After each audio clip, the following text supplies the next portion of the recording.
आहो पण बाबा, काकू, बाबा काय होत आहे? अगं बघ ना, हा ताप लागली, घाम पण फुटलाय त्यांना. अगं मग तू डॉक्टर सबनीसांना फोन केलास की नाही? केला होता मी फोन, पण त्यांची रिसेप्शनिस्ट सांगते की ते व्हिजिटला येऊ शकत नाही, पेशंटलाच घेऊन या म्हणून.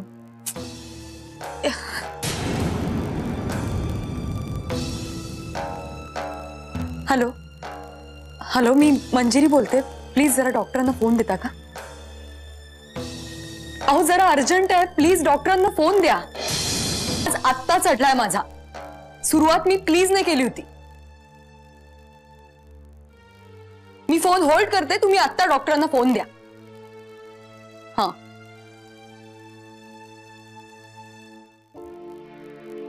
हॅलो डॉक्टर, मी मंजिरी बोलते. बाबांची तब्येत खूप खराब झाली आहे, धाप लागली आहे, घाम येतोय, पॉल्पिटेशन वाढलंय. तुम्ही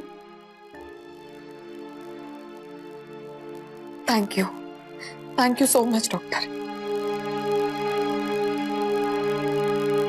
बाबा बाबा तुम्ही पडा ना जरा.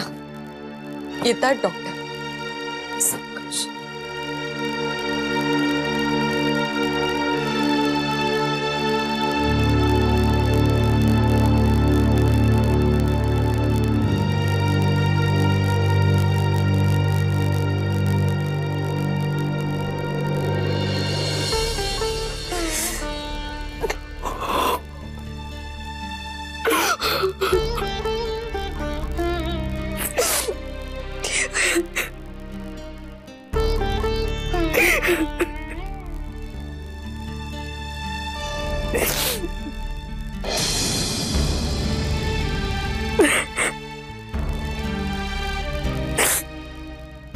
मंजिरी,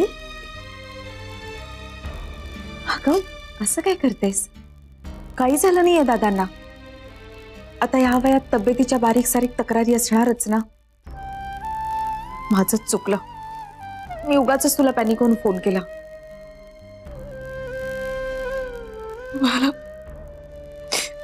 मला नाही जमत आहे, खरंच नाही जमत आहे. हे करत्या पुरुषाचा आव घेऊन घरभर फिरणं नाही जमत मला. ते म्हणजे तसंच झालं ना, लहान मुलं दाढी मिशा लावून मोठा दिसायचा प्रयत्न करतात तसं. अगं काय बोलतेस तू वेड्यासारखं? खरं तेच बोलतेय ना. मी शुभ्राला खुश ठेवू शकत ना, मी बाबांची नीट काळजी घेऊ शकते. आता बाबांची काळजी घेण्यासाठी मी जास्तीत जास्त त्यांच्या बरोबर असायला हवं होतं, पण मी आपली गावभर हिंडते, लोकांची घरं आणि दुकानं रंगवत. अगं ते काम आहे तुझं बाळा. बाबांची काळजी घेणं हे कर्तव्य आहे माझं. आणि शुभ्राच्या भवितव्याचं काय? तू घरात बसून तिचं भविष्य घडवणार आहेस? तेच तर म्हणते ना मी काकू, एवढा ताण नाही जमत मला. ती माणसं खूप वेगळी असतात का, जी घराबाहेर कर्तृत्वही गाजवतात आणि घर सुद्धा छान सांभाळतात. अगं कर्तृत्व गाजवणारे सिद्ध पुरुष देवाने रेडीमेड निर्माण नाही केले. बाहेर कर्तृत्व गाजवणारे जे पुरुष असतात ना, त्यांचं घर बाई सांभाळत असते. तिच्या जीवावर ते अख्खं जग झेलतात. बाई घरात शांतपणे रमू शकते कारण ते पुरुष बाहेरच्या जगाशी दोन हात करत असतात. कुठली झळ त्या बाईपर्यंत ते पोहोचू देत नाही. आणि बाई जेव्हा बाहेर काम करत असते ना, तेव्हा त्याची कामं तिनं आणि तिची कामं त्यानं वाटून घेतली असतात. गाडी दोन चाकांवरच चालते ना ग. इथे तर तू सगळीच कामं एकटीनं करतेस.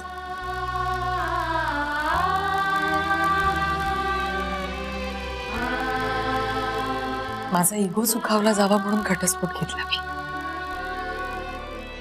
पण मन मारून तिथेच राहिले असते तर माझ्या शुभ्राच्या भवितव्याची चिंता नसती राहिली मला. बाकी काही झालं असतं तरी सत्यजितनं मात्र शुभ्राची खूप काळजी घेतली असती. 7 वर्ष मागे जाऊन काळाची चक्र नाही ना फिरवू शकणार तू. आज साधं रस्त्यात एखाद्याशी भांडायचं जरी झालं तरी मनू, तुला आज सत्यजित रावांची आठवण येत असेल तर तो तुझा दुबळेपणा नाहीये बाळा, प्रेम आहे तुझं ते. आणि राहिला प्रश्न तुझ्या कर्तव्यांचा, तर एक आई म्हणून आणि मुलगी म्हणून तू कुठेही कर्तव्यात कमी पडत नाही. हा, एका कर्तव्यात मात्र तू कमी पडते आणि गेले कित्येक वर्ष स्वतःसाठी. मंजिरी, स्वतःला वेळ दे अगं थोडा. एक्झॅक्टली, माझं हेच म्हणणं आहे. अरे तू कधी आलास? अंकिता काकू ते कळीचं वाक्य म्हणत होते ना तेव्हाच. पण तुम्ही दरवाजा का उघडा ठेवला? अरे बाबांची तब्येत बरी नाही म्हणून काकूने अर्जंट फोन केला होता. घाईघाईत आले आणि दार उघडच राहिला. काकांची तब्येत बरी नाहीये? हो, त्यांना जरा अस्वस्थ वाटतंय. बघू आता, डॉक्टर यायचे अजून. अरे पण तू कसं काय इकडे?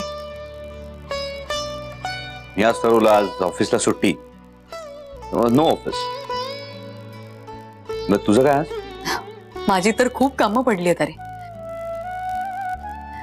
पण आता डॉक्टर येऊन गेले की मगच जाईन मी.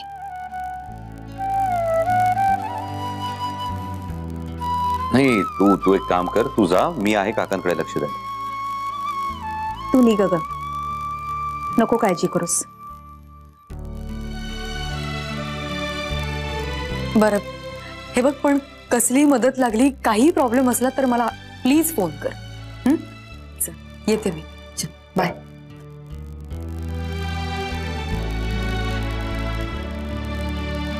काका, आते कॉफी घेणार आहेस?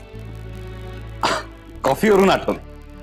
काय काकू, कॉफी शॉप मध्ये माझ्या टेबलवरची एक खुर्ची रिकामी आहे, तुम्ही येता? अच्छा, म्हणजे जिकडे कमी तिथे आम्ही. काही नको, जिच्यासाठी खुर्ची रिकामी ठेवलीस ना तिलाच घेऊन जा. आले कॉफी घेऊन.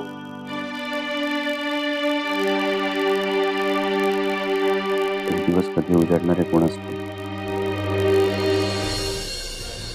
सत्यजित, काही करून आपण ही जमीन मिळवायलाच पाहिजे. सोन्याची खाण आहे, सोन्याची खाण. पण त्या सोन्याच्या खाणीचा रस्ता कोळशाच्या खाणीतून जातोय, त्याचं काय? सत्यजित, आपण त्या दादा होळकरला कधीपासून घाबरायला लागलो?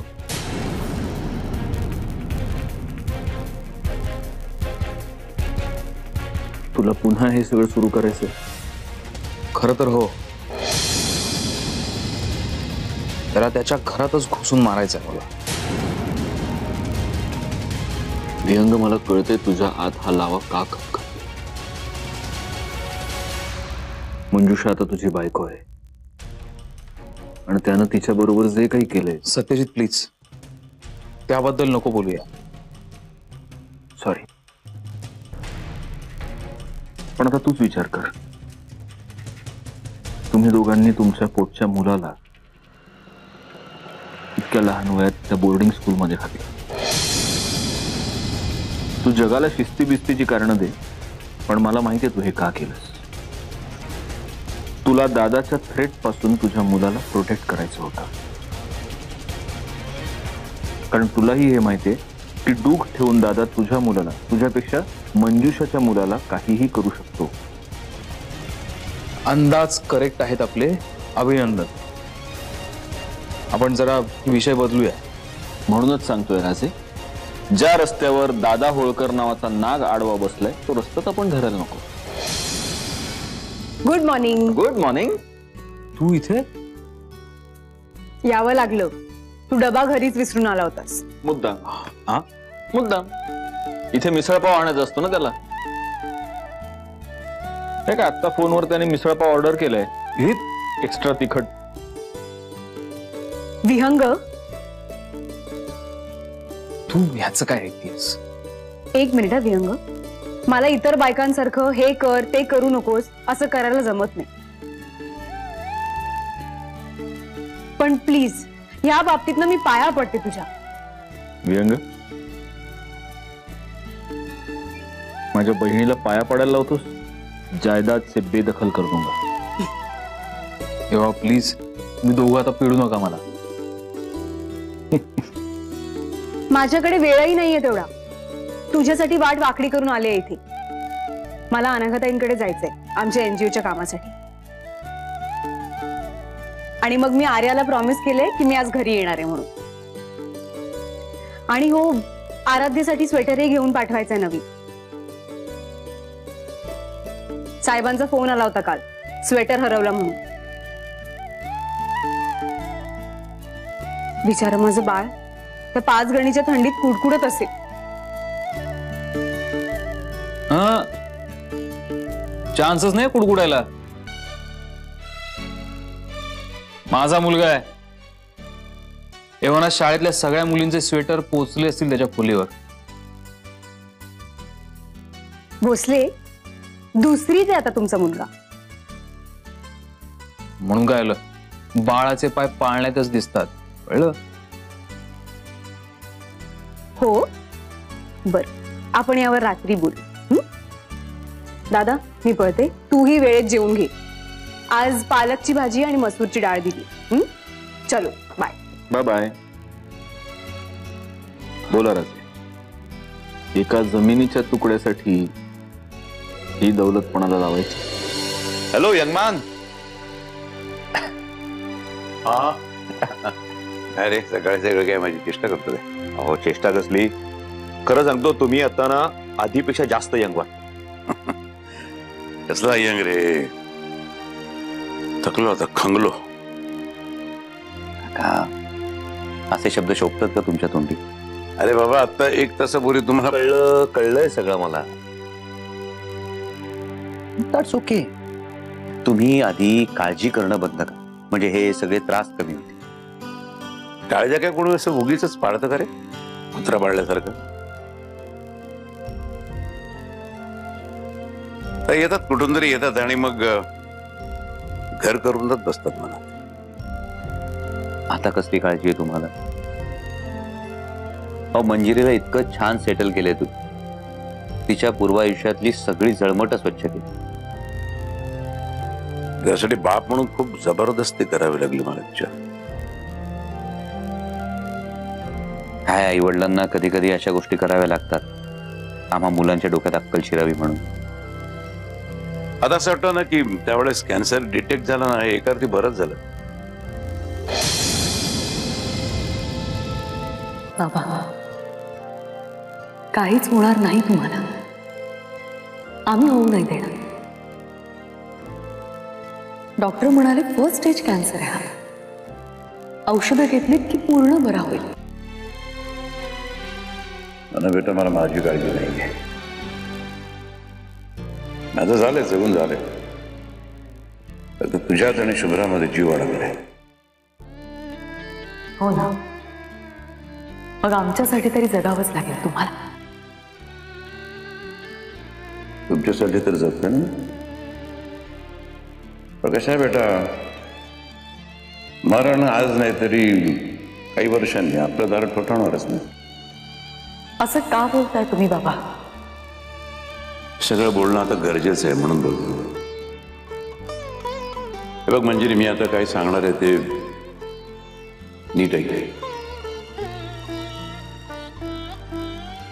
म्हणजे हे खरं आधीच तुला मला सांगायचं होतं, पण आता आजारी निमित्त झालं ना म्हणून बोलतो।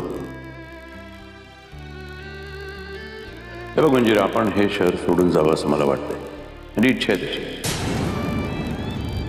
दुसऱ्या शहरात म्हणजे पुण्यात नाही, पुणे नाही, दुसरं असंही शहर नाही की जिथे तुला मंजिरी मुधोळकर या नावाने कोणी ओळखत असेल।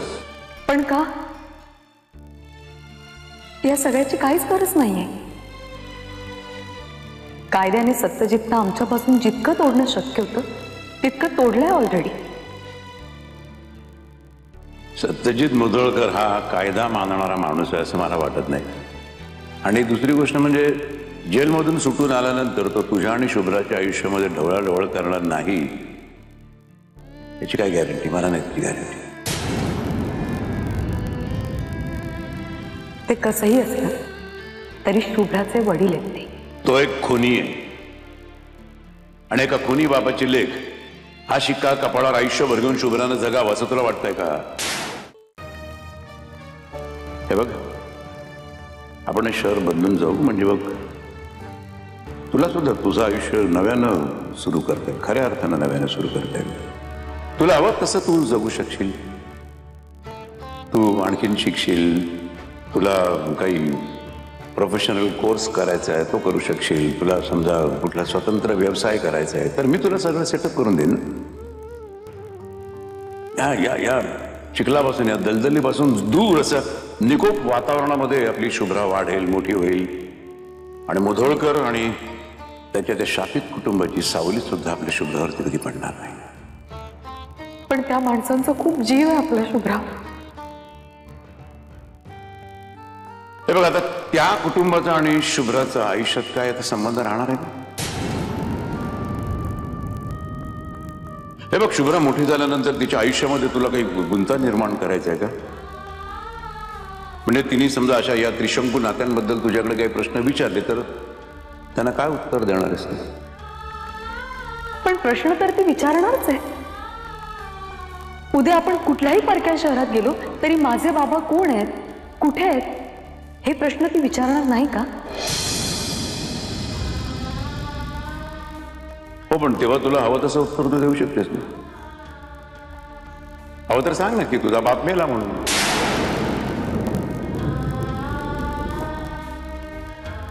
बाबा,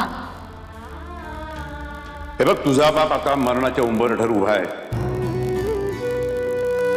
मी जर कॅन्सर माझा ट्रीट करावा असं तुला जर वाटत असेल ना तर तू माझं हे एवढं बोलणं ऐकशील. हे बघ, यानंतर मी तुझ्याकडे दुसरं काही मागणार नाही, खरंच काही मागणार नाही. एवढं मागत होत, मला वचन दे.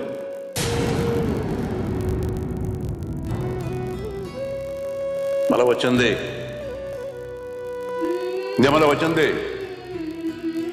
आजपासून त्या माणसाकडे आणि त्या लोकांकडे तू वळून सुद्धा बघणार नाहीस. वचन दे मला.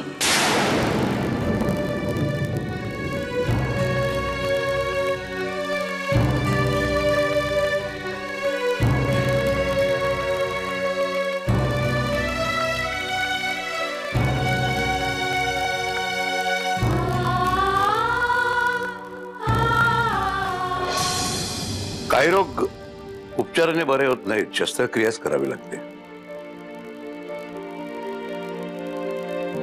त्या दिवशी मी मंजिरीच्या आयुष्यावर शस्त्रक्रिया केली.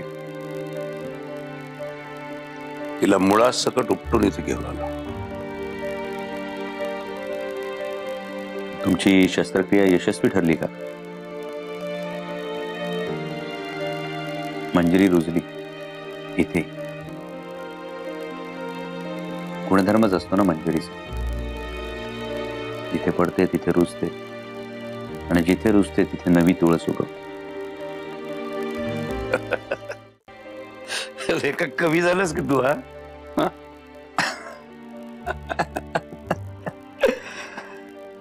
इश्क ने हमें निकम्मा कर दिया वरना हम भी आदमी काम के थे.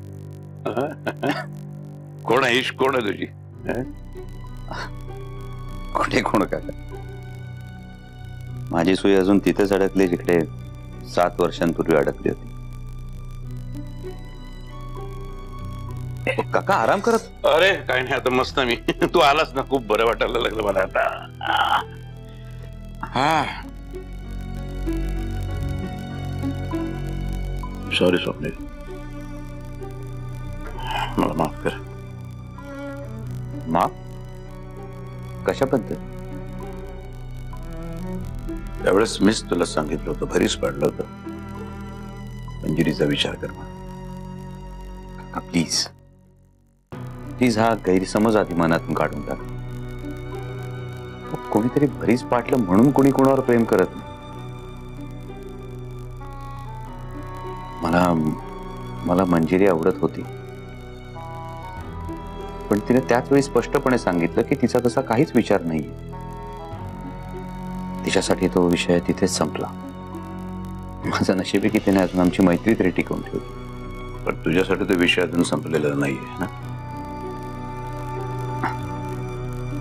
हे काही ठरवून झालं नाही का? मलाही वाटलं होतं की माझ्या आयुष्यात दुसरी कुठली तरी मुलगी येईल, लग्न करून मी तिच्याबरोबर सेटल होईल. 7 वर्षात असं काही झालंच नाही. आता मात्र आई बाबांना सांगून टाकलं मला अरेंज मॅरेज करायचंच नाही. आता मी वाट बघतो कोणीतरी माझ्या आणि मी कोणाच्या तरी प्रेमात पडण्याची. तुझ्या प्रेमात काही कोणीही पडेल रे, पण जोवर तुझ्या मनातून मंजिरीचा विचार जात नाही तोवर तू प्रेम करणार नाहीस कुणावर.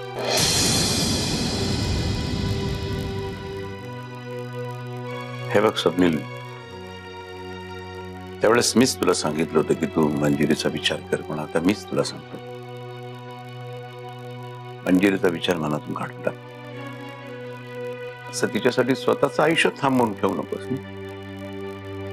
मी म्हटलं ना काका, हे मी ठरवून थांबलेलो नाहीये. पण मग आता ठरवून पुन्हा चालायला सुरुवात तरी कर. काय काका, तशी केली तरी सगळ्या वाटा फिरून फिरून पुन्हा त्याच बस स्टॉपवर येतात. मी पुन्हा तिथेच उभा राहतो बसची वाट बघत. आणि बस नाही झाली तर स्टॉपवर वाट बघण्यातही आनंद आहेच ना. तू असं बोलायला लागलास ना की मला माझ्या नशिबाची चीड येते. तुझ्यासारखा मुलगा माझा जावई होण्याच्या ऐवजी तो हरामखोर मुधोळकर माझा. काका काका काका, जी नावं कायमची गाडून टाकली तीच पुन्हा पुन्हा कशाला घेता? पर मी जमलं तर संध्याकाळी पुन्हा चक्कर टाकतो. तोपर्यंत तुझी बस सुद्धा आलेली असेल. बस पेक्षा मिनी बसला भेटायचंय. खूप दिवस झाले प्रिन्सेस शुभ्राला भेटून.